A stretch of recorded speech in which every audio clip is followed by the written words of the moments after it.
Anubis is one of the most iconic deities in ancient Egyptian mythology, associated primarily with death, mummification, and the afterlife. Known for his distinctive appearance as a man with the head of a black jackal or dog, Anubis played a crucial role in Egyptian religious beliefs and funerary practices. His significance endured throughout Egyptian history, evolving in response to cultural changes and religious shifts. Origins and symbolism. Anubis's origins trace back to Egypt's early history, predating even the rise of Osiris as the primary god of the afterlife. Originally, Anubis was the most important deity of the dead, overseeing mummification and guiding souls into the afterlife. His association with the jackal likely stemmed from the presence of these scavengers around cemeteries, leading Egyptians to depict Anubis as a protector who prevented desecration of the dead. The color black, frequently used in his depictions, symbolized both the color of decayed flesh and the fertile, life-giving soil of the Nile. This dual symbolism reinforced his role as both a god of death and one who ensured rebirth and renewal in the afterlife. Roles and responsibilities. Anubis held several vital roles in Egyptian religious beliefs, particularly concerning death and burial practices. 1. God of mummification. Anubis was believed to have played a key role in the embalming process, ensuring that bodies were properly preserved for the afterlife. According to myth, he embalmed and wrapped the body of Osiris after his murder by Set, making Anubis the first embalmer and a model for all funerary practices. Egyptian embalmers often wore masks of Anubis during rituals, invoking his protection and guidance. 2. Guardian of the necropolis. Anubis was the protector of tombs and cemeteries, ensuring that the deceased remained undisturbed. Priests often performed rituals in his name to safeguard the resting places of the dead. 3. Weigher of the heart. One of his most famous roles was as the deity who presided over the weighing of the heart ceremony in the Hall of Ma'at. In this judgment process, the heart of the deceased was weighed against the feather of Ma'at, the goddess of truth and justice.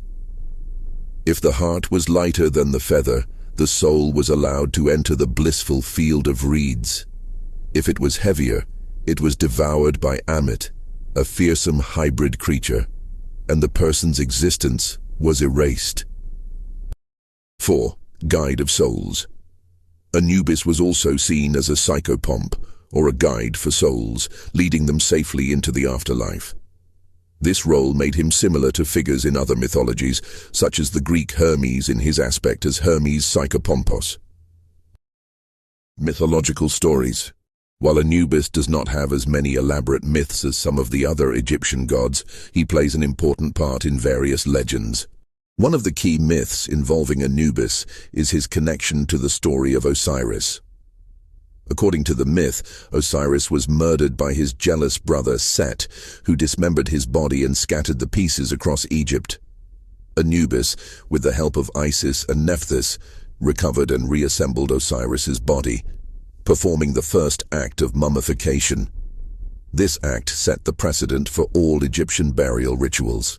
Another tale tells of a conflict between Anubis and Set.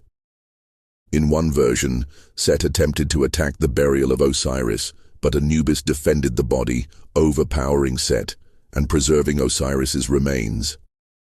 This established Anubis as a fierce protector of the dead. Anubis and Osiris.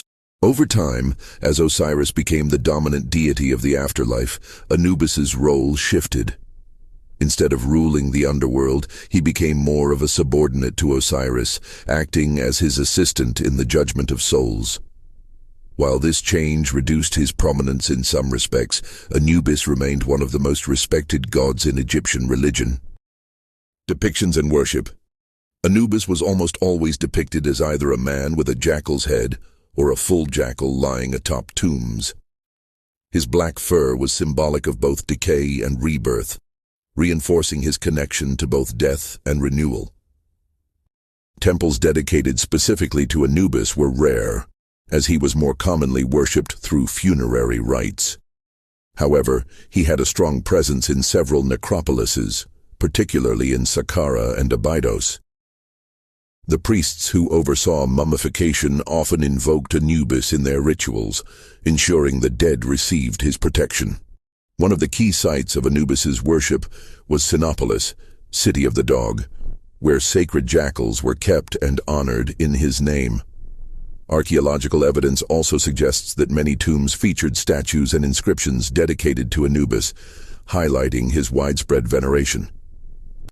Anubis in later traditions. As Egypt came into contact with Greek and Roman cultures, Anubis's image evolved further. The Greeks associated him with Hermes, leading to the creation of Hermanubis, a fusion of the two gods. This Greco-Egyptian deity retained Anubis's role as a guide of souls while incorporating Hermes's association with communication and travel. Even after Egypt's decline, Anubis remained a powerful figure in popular culture.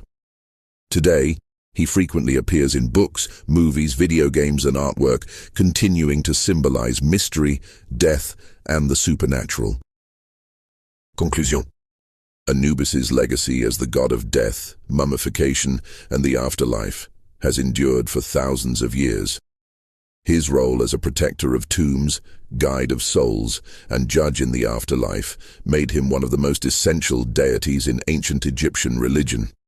Whether seen as a guardian, a judge, or a psychopomp, Anubis remains a powerful and fascinating figure, representing both the mystery of death and the promise of an afterlife.